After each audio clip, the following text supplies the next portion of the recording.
Welcome to the Visible Art of Translation podcasts. This series of podcasts are part of the EU-funded INCREC project. Our focus is creativity, translation and technology in literary and audiovisual translation. Our goal with this series is to give visibility to the often invisible skills, role and voice of professional translators.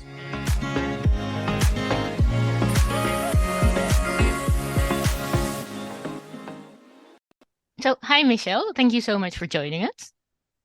Hello, hi. So, Michele Hutchison is a literary translator from Dutch and French to English. She has translated many different authors and genres, literary novels, graphic novels, children's novels, picture books, and non-fiction, to name a few. She is perhaps most well known for a translation of Lucas Reineveld's The Discomfort of Evening, which won the International Man Booker Prize in 2020. She also won the Vondel Prize for her translation of Stage 4 by Sander Collaert. She's also written a book herself, which has also been translated into more than a dozen languages. She helps early career translators and gives translation workshops. So welcome, Michele. Thank you so much for being here today with us. Yeah, thanks for inviting me. So to begin, we wanted to know a little bit more about yourself. So how did you come to be a translator? Yeah, so how did you arrive here? I didn't set out to be a translator. I studied comparative literature with French and philosophy, and then I went into publishing. So I started out actually as an editor. I was trained at Penguin Books in London, worked my way up into a commissioning role.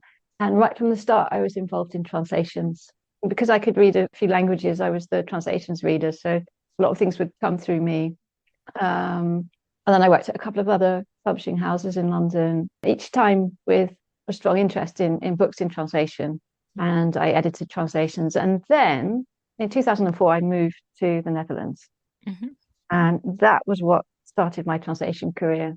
So when I got here, I worked in publishing again, but I was selling rights for Uitgeverij Cossé. Mm-hmm. And in order to do this, I had to produce some of the material myself. And that started as just descriptive text. But after a while, I also started doing short samples. And that's when my love of translation kind of developed and was given a bit more space. And then I combined translation with my publishing career. So on Fridays, I'd translate, and the rest of the week, I'd be an editor.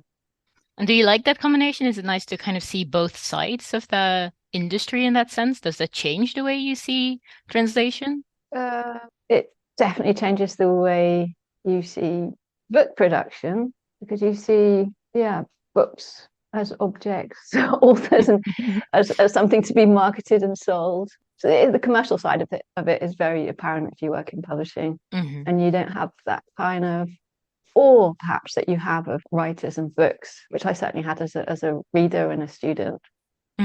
And so you've been translating from about 20 years almost at this point? Yeah, I didn't start right away. I had to learn Dutch, so probably about 17 years. Okay. And so do you have any favorite translation or something you enjoy doing the most, or was it all so different that it's difficult to compare? Well, as you know, I do lots of different genres, and that keeps everything exciting. So, I'll enjoy doing a graphic novel, and then I'll do a book of poetry, and then I'll do a non-fiction book. And I'm working on a children's book at the moment, The Tunnel by Anna Waltz, and each genre has its own challenges. Each book has its own challenges. So I think I enjoy all of them because they're books I choose to translate. So if someone offers me a book I wasn't interested in or I didn't want to translate, I wouldn't do it. And what do you think in general, or perhaps differing based on the genre, what is the most difficult thing about translating, in your opinion? Or the most difficult thing about translating is the financial side of it and staying afloat. Yeah, it's hard to make a living, so that's the greatest challenge. And finding time to do the creative fun part of translation and then administration, which is deadly boring, and other work on the side to pay the bills. So there's a lot of juggling involved. It would be really nice if we're just given, enough money to live on and you could just get on with your translation and be in some kind of safe, cozy bubble. But that's not real life. Yeah, that would be great. Yeah. That's the sad part of the industry, I guess. And we'll get back to that in a second. But you also mentioned creativity. And as you know, the part of this podcast is also about creativity. So I'm going to ask a very, very general question. But how would you, for you, what is creativity? How would you define creativity? In regards to translation, it's creative problem solving, I think. So take a poem, for example, and that's very compact and you don't have much space to maneuver. So you have to translate within the confines you've been given. And that's like doing a crossword puzzle or some kind of puzzle where, you have to think outside of the box to make everything fit. So maybe it's a cryptic crossword puzzle. Yeah. And do you enjoy that kind of puzzling then? Is that the one of the good things about translating? Definitely. That's actually why I really enjoy doing poems, because I usually have one or two on the go. And then I just go back to them for like 10 minutes each day until they're done. So it's like a little break from the longer haul projects. Yeah, because I think I read some of your other interviews and you mentioned sometimes like sitting with books, like sitting 6 months to a year with some of these books. A year and a half, yeah, sometimes. Yeah. And I was wondering because some of the books you've translated, like The Discomfort of Evening and also Stage 4, they were quite depressing almost in a way, or at least pretty heavy stuff. Yeah. So how do you keep yourself almost sane in those instances, or is it easy to step away? Stage 4, I didn't struggle that much with the content because I was really enjoying the beautiful language that Sandra Collard uses. So with that, I focused on the linguistic challenges of the translation. And yes, I did have to look up quite a lot about cancer, but I think that the imagery and the poetic side of the book kept me going. With The Discomfort of Evening, there's obviously some quite horrific images in there and some terrible things that happen to children. So that was quite grueling, and I coped with that by taking breaks. So I split the book into 3 chunks and then took a break in between. And I needed to do the same with my heavenly favorite, Lucas's next book, which was also really harrowing to translate. I can imagine. And do you like that kind of thing? Yeah, I mean, you chose the book yourself, or well, you accepted the book. Yeah, I accepted the commissions. Yeah. But again, that was because there's quite striking language in those novels. And my heavenly favorite was a huge challenge because there's very little punctuation. So the whole book is told in one splurge of stream of consciousness horror, really. And do you sometimes then struggle with bringing across certain features from, in this case, the Dutch to the English, like things you would do in Dutch, like linguistically, that you wouldn't do in English? Oh, yeah, of course. That's part of the process. You can't do the same things with both languages. You know, they have different fun things you can do, like compound words in Dutch are great fun. You can just add them all up and make things that sound totally normal, but you can't do that in English. But then in English, you can turn things into verbs in a way you can't in Dutch. So I think you just have to play with the language. And if I see the authors playing in Dutch, then I play in an equivalent way in English, but that will also be grammatically obviously different because English works differently. And do you, in this puzzle and this kind of coming up, do you ever use like tools to translate, or in general for other parts, do you use dictionaries, but also more like the AI-based tools? Yeah, so I've always used the Vandalen, which is obviously the main dictionary, the Dutch dictionary. Quite often just look up Dutch definitions of words to check what they mean, or to check alternative meanings. And I'll check the Dutch English translation, but I actually work on the dictionary myself. I do the updates, so I translate the new words from Dutch into English for them. So sometimes I come across my own translations, so then I want to look elsewhere because I think, oh God, I did that. I'm not reliable. But I use Reverso, which gives you translated words in context, which is really useful to see how things work within different types of text. And I've experimented with DeepL. I keep up to date with these things just to see where they're going. Google Translate, ChatGPT, I don't think it's much use at present. I'm definitely interested in AI and the developments, but as far as I've experimented, it hasn't been that useful for me at this point. So you mentioned that it doesn't seem that useful now. Do you think that will change? Yeah, I think they would certainly improve the translations, won't they? I mean, that's why they're harvesting all the data and kind of stealing from all our existent translations and all the copyrighted books. I don't know if that will be stopped by any kind of international legislation, but if it's not, then presumably the machine translations will improve. And kind of based on your phrasings, I'm guessing you don't always think this is a good development or in that sense, a good thing for at least for the industry. I would say it's not very good for book translation because a machine works within a closed environment and it can't experience the real world, obviously. So it doesn't know how to interpret things. It's self-referential. So I think it will be hard to make it compete in some things with the human brain. And let's say the industry does start using more of the machine translations. I think it was one of the Dutch, not publication houses, but one of those larger companies. Yeah, Feinbos and Koning. Yeah. Yeah, and they were planning to, or they are planning, I think, still to translate Dutch books into English for the American market specifically, I think they said, using MT. What do you think the impact, both on the language and the books in question and the industry at large, of these developments are and can be? I mean, they made a second statement that they wanted to try this on genre books from the romance list. So particular type of formulaic book, it shows that they don't really much rate the writers' writing skills and all the readers' reading skills, I suspect. So they're thinking about books which are read just for the plot, perhaps for like quite simple descriptions, and assuming that there isn't humor in there to be translated or anything that's a little bit poetic or cultural conventions. So there's a lot of things that translators translate and not just words. And the assumption by the publishers is that those books are lacking all those elements, which I think is a risk. And do you think that, because we mentioned that before, the financial side of things, machine translation is arguably cheaper than professional translation. Again, normally if you do machine translation, the quality nowadays is still definitely not good enough to be published, I'd say.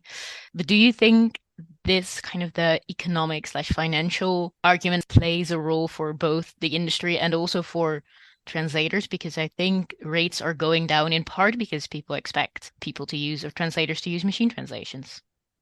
I think the first problem is the economics of publishing translations.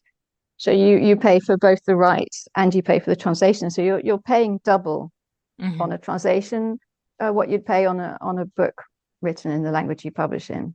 And those costs have to come from somewhere. And the thing is, readers don't expect a translation to cost twice as much as a book written in, say, Dutch or English in the opposite case. So publishers price them around the same. So they don't factor into the sales price the cost of translation. So it's always going to be squeezed. There's always going to be pressure to make the translation cheaper or to have it funded by Literary Foundation. So that's why grants are needed to support translation, obviously. So certain genres, there are fewer grants. I don't think you can get a grant for a kind of romance book. So that might be part of the temptation to do that kind of book with AI and to get someone to post-edit it. Yeah, I think it's really tricky. I can see from a publishing perspective that translations cost so much more that you need to make them financially viable. And I was wondering, have you ever done any post-editing as a professional translator? I did one document that an institution I work for sent to me because I do editing as well.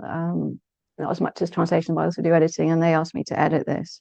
And I suspected straight away that it was an AI text. And so I wrote extensive notes explaining why all the decisions the machine had made were not very good, and why they shouldn't try this with any other documents. Yeah. So you also not the biggest fan of post-editing then in that case, because that's also sometimes mentioned as this kind of middle way between machine translation and the expensive and time-consuming professional human. Yeah, there's absolutely no joy in post-editing, and you never get the same result you would as from a translation in scratch. It's the same as trying to edit a translation that's done by someone who hasn't got a good grasp of the source language. It's a kind of thankless task where basically you have to think back to the Dutch that you can see through the translation and then try to reconfigure it into something that works. So you're limited in how much you can improve the text. But it's already got an unstable basis. At least that's my experience.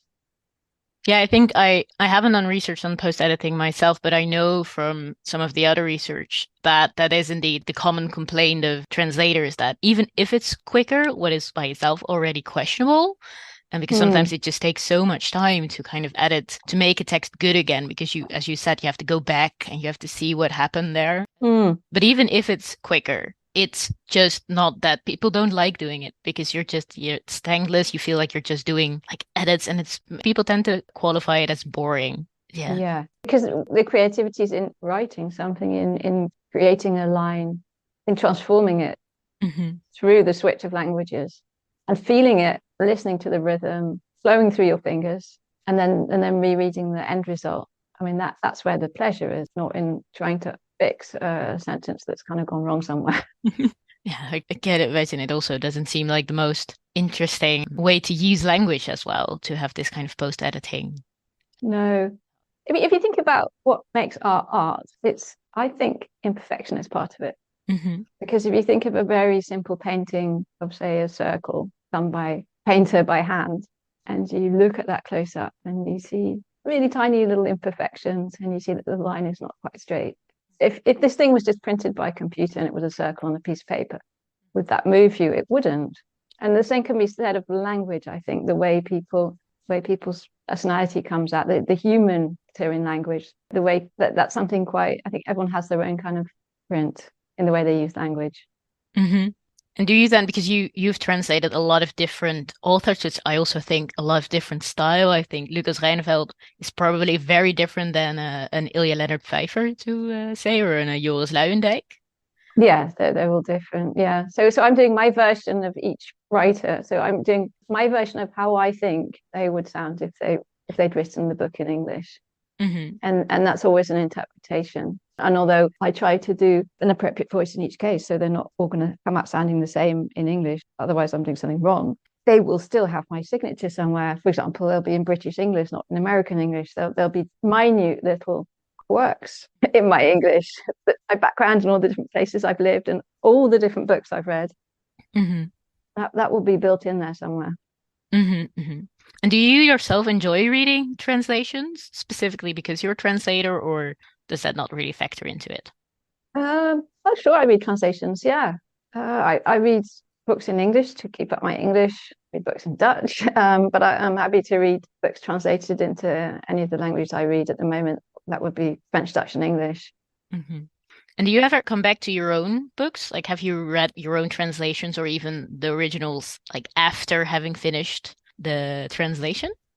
If the book's being promoted and I have to do a reading, then that happens. I'm always terrified that I'll find mistakes or I'll see something that I now would do different. I think I have to accept that, because you also grow and develop as a translator, and your bag of tricks gets larger, and you know with experience how to deal with certain things. So I guess if I looked at some of my early translations, I would see things I would do differently now. Yeah, so I don't tend to pore over my old work. That makes sense. Yeah. Yeah, I saw a lot of the readings of course, for Discomfort of Evening, because they won the International Booker Prize. Did that change anything for you, winning that? Because it's quite a big prize, of course. Yeah. Did you feel like that? Did that meant something for you or for the industry, or especially because I think it was one of the first Dutch to English books that was either nominated or even won? Did that had any influence for you for other translations, how you saw or how you felt translations were considered? It's had an effect for me here in the Netherlands. I don't think it's affected my status as a translator in England. So there was a lot of attention here for the prize, obviously, but much of that was focused on Lucas as the author, as is befitting, of course. The author has got a greater role in the book than the translator, I think. I still think that. And there was some attention for the translation and for me as a translator, which has meant I've been approached by more Dutch authors to translate their work. And do you think, because also in the Netherlands, there are, of course, many translations from other language, but there's also, especially in relation to English Dutch, sometimes a little bit of a dislike, or that Dutch people like to read the English original more often than they like the Dutch. Do you feel any of that? Does that influence also because you translate from Dutch to English, a language most of your authors, I think, probably also speak? Mm. Does that have an influence either how you feel as a translator in the Netherlands or even on your translation process? I think that some people overestimate their command of English here, and therefore they would get more out of the book if they read the translation in Dutch than if they read the English original. Because although English is widely spoken here and people listen to songs or watch Netflix in English, they're not native speakers. Mm-hmm. So you will miss a lot of the context. And that is something that the translator into Dutch would be able to smuggle in and explain in some ways, I think. Mm-hmm. And have you ever considered doing a translation into Dutch? I know that's much Oh different God, situation no. from Dutch to English. No, no, why would I? Why would I? I'd make lots of the head mistakes. It would be awful. Mm. And I think because you also wrote your own book, Hmm. was it a weird feeling or a different feeling to have that translated? Because you didn't do that yourself, right? There was other No, translators no, who no. did it. That Yeah. God, I'd certainly rather have a professional translator on the job. Yeah, I co-wrote a book Mm-hmm. with Rena Mayer Costa on parenting, Mm-hmm. and it's been translated in, I think, into 17 different languages by now. And I haven't read all those translations, obviously. And I just answered the questions that the translators sent me and left them to it. I mean, that's what I want from authors. So yeah, it becomes the translator's book and they have to recreate it in their own language. And if they need help, I'm happy to give it. Mm-hmm. And did that change your view of translation, or was it because you already worked in the industry with translations before? No, no, that didn't change. Maybe it helped in just letting go of the translation and not worrying. I mean, some authors really worry about what's happened to their books in translation and worry that things are not accurately translated or yeah, you could get endlessly hung up on those things, but I don't think that's healthy. Mm-hmm. And have you had that when an author was almost overbearing or overprotective of their work? Um, Not really with the books I translated. I've had that Mm-hmm. with a few samples. And sometimes you do promotional samples, publishers, so they can try and sell books at book fairs. And then sometimes an author has a different idea of the translation should sound like. And in my case, that might be because they've spent a year in America or something like that. So their idea of English is American English, which makes my British English sound wrong. Mm-hmm. And do you then go along to a certain extent with that, or do you just say, no, I'm translating this as a British person for potentially a British audience, or at least in this language, so we're sticking with this? Or does it depend on the issue? Sometimes I have to spend a lot of time explaining each word or choice and saying, no, this is right. And that's time consuming and a bit frustrating. Mm-hmm. Yeah. Yeah. But it is, I must say, it's awful if it's really helpful if authors read books and they can spot things that you've misinterpreted or help. I think if you can work with the author, that's always the best. Mm-hmm. So I'll take those moments of a lot of exposition of English grammar or British idiom because in general, I really like working with authors. Mm-hmm. And do you then also sometimes discuss what would be the best solution, or do you just say, I didn't quite understand this, or didn't really know what the implications or interpretation of this would be best? So do you sometimes also like collaborate in that sense almost Yeah, with an author? absolutely. And certainly with poetry, which can be quite abstract and can have multiple layers of meaning. And then you have to choose which layer of meaning you're going to foreground. And you can never get all the layers, all the nuances or allusions into a poetry translation. So it's good to do that with the poet. And then quite often I'll go backwards and forwards. So sending versions that just kind of grow into the final one. And is that frustrating, or is that again the fun puzzling part of translating?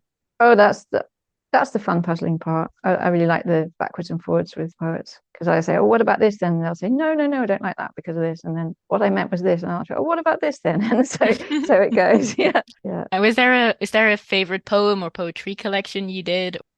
I'll just tell you about the last one that came out. That was Mhm. Virgula by Sasha Janssen, which has done really well in Dutch. It's won prizes and excellent reviews, and it was published in England by Prototype. And it's a beautifully produced little pink book with a really great graphic cover. And yeah, they're beautiful, intriguing poems.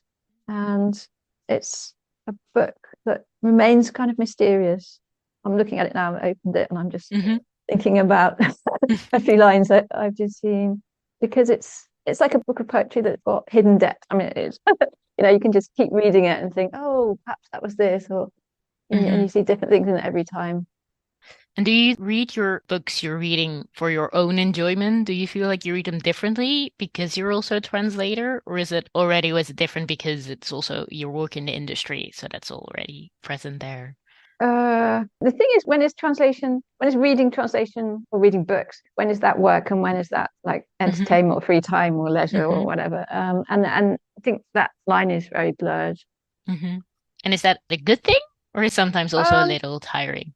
when I was an editor, I had to read so many manuscripts, Mm-hmm. dozens a week, and you have to whip through them because they just keep coming. And that was a moment when reading became exhausting and not always pleasurable. And now, as a translator, I have a lot more time to read books for pleasure and also to kind of look at the translations along the way or think about the way English is evolving. And I think because we're nearing the end of the podcast at this point, Mm. and we've talked about creativity and about technology. And we've Mhm. discussed, of course, the technology that is already here. But is there any kind of tool or technology that in an ideal world you would want to use for translation or that you wished existed for translation? I think it maybe exists. There's sites like Uline, but I think a quick check that I hadn't missed a line out of a translation would be great. So if it could just put the two texts next to each other and it just checked that everything was there. Mm-hmm. Because I have missed a line before. Sometimes I think two lines. So and that usually turns up at proof stage or during the editing, but it would be really good. It's just an automatic tool. Yeah, an automatic check that all the lines are there. Yeah. Yeah. Okay, great. So nothing with like either helping you with the linguistic side of it. There's nothing really there that you. You can use analytic tools. You can use Mhm. things to produce word clouds, or you can do an analysis of an author's style these days. I think that's great for academic purposes, and as a translator, it could be interesting as something to do on the side. But I don't think it would. I don't think that knowledge would affect the way you tackled the translation as you went along, like line by line. Mm-hmm. So more for understanding the story itself better and kind of indeed the author's style Yeah. rather than any actual like translation, direct translation help. Rather than direct translation help. I don't know, maybe if you had a book with a lot of footnotes or a long bibliography that it could do all that kind of stuff. Like end matters can be Mm-hmm. very, very boring. If that could all be done by AI. Actually, I want AI to do my administration on Fridays. I want it to send my invoices and chase people that I haven't paid. I want it to do that. Yeah. I think it's quite a famous AI quote that we want AI to do our dishes and the wash, not our art or something, or not our creative Exactly. stuff. I Yeah. completely agree with that. Yeah. Yeah. Yeah. Just give us time to write and translate and take away all the boring stuff. That would be an ideal world, I think. Hmm. Great. Okay. Was there anything you felt you wanted to mention and forgot to mention during the podcast? Uh, Not really. I think we covered a lot of ground, didn't we? Mm-hmm. So thank you so much for being here and for talking to us today. Yeah, you're welcome. And your translations, of course, can be found in most Dutch bookshops. And the English ones. And English ones, yeah, of course. Thank you again to our invited speaker and to our listeners. Thank you for being there and feel free to share our podcasts with your family, friends, and colleagues. This is part of a series of podcasts of the EU-funded INCREC project. So follow us for more episodes and please share your comments on this platform. See you next time.